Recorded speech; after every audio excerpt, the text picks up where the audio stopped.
être le seul homme qui va prendre la parole aujourd'hui. Moi, je suis l'association de la GIFA de Lindo. Donc, j'étais là juste tout à l'heure. Moi, aujourd'hui, je suis venu, j'ai eu beaucoup d'émotions, je suis comblé, j'ai vu tellement de choses incroyables aujourd'hui. C'est un lieu vraiment où on a pu parler de choses tellement profondes. C'est vraiment un endroit où on a pu vraiment parler de vraiment ce qu'on vit. Et je trouve qu'on trouve très peu d'endroits où on peut exprimer ce qu'on vit réellement.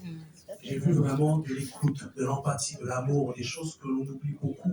Et moi, je suis très content d'être venu aujourd'hui, de venir à cet événement qui pour moi est encore magnifique.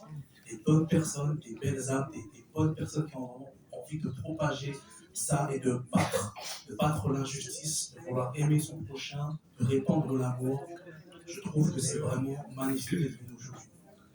Ensuite, moi, je suis déjà petit-fils d'une guérisseuse de plantes.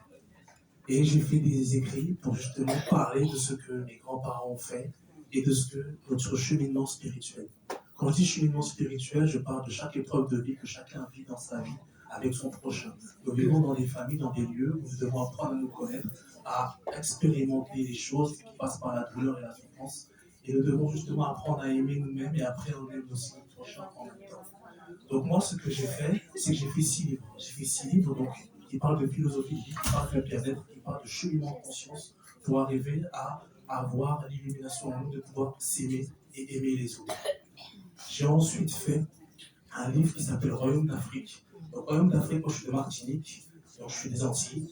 Et j'ai voulu faire un livre Royaume d'Afrique en parlant des royaumes d'antan, soit Dahomey, Ashanti, du Mali, du Congo, du Cameroun, de la Nubie.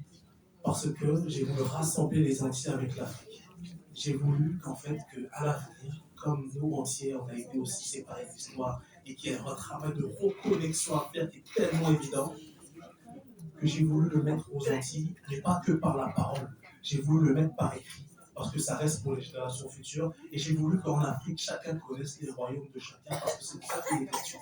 Il faut que du sud, du nord, on puisse communiquer, qu'on puisse échanger, et qu'on puisse savoir les traditions, car elles sont très semblables chacune de l'autre, plus qu'on le pense. Il y a beaucoup de points communs dans les noms de famille, dans les ethnies, en tant que forgeron, en tant que guerrier. Il y a des choses communes. Il y a des ancêtres qui sont combattus avec d'autres ancêtres pour la cause noble de l'Afrique. Et ça, justement, j'en ai parlé dans mon livre qui s'appelle Royaume d'Afrique, pour justement sensibiliser les consciences africaines, pour qu'on puisse s'unir et comprendre que l'avenir se fait dans la transmission des jeunes. Ça veut dire que nous devons transmettre aux jeunes les choses que nous avons connues, faire un travail de recherche très profond pour qu'ils puissent se construire et arriver à développer des partenariats, développer une confiance pour propulser l'Afrique. Et on doit faire ce travail-là de manière alignée, de manière consciente, parce que chaque génération a son autre travail pour l'autre. Et moi, j'ai décidé de le faire par écrit pour que ça reste pérenne dans le temps et pour que chacun puisse le partager à son échelle. Parler également des plantes médicinales, des liens thérapeutiques, pour qu'on puisse savoir se guérir avec les plantes, pour qu'on puisse savoir qu'on ne peut pas être dépendant forcément de tout ce qui est pharmaceutique. On a notre propre autonomie personnelle à mettre en avant.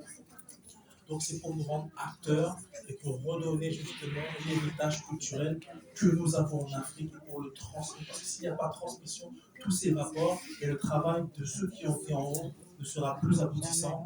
Et donc ce sera une génération qui a travaillé dans l'eau.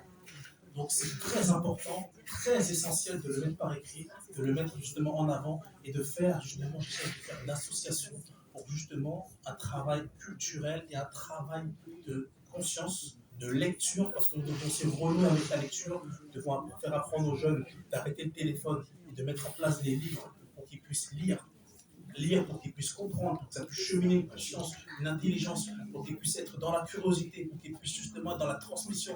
Donc c'est tout un travail de rééducation qu'il y a à faire. Et moi, je passe mon temps à écrire des livres et aussi également à mettre des associations en place pour que justement ils puissent avoir un travail souterrain pour transmettre ça aux jeunes. Bravo.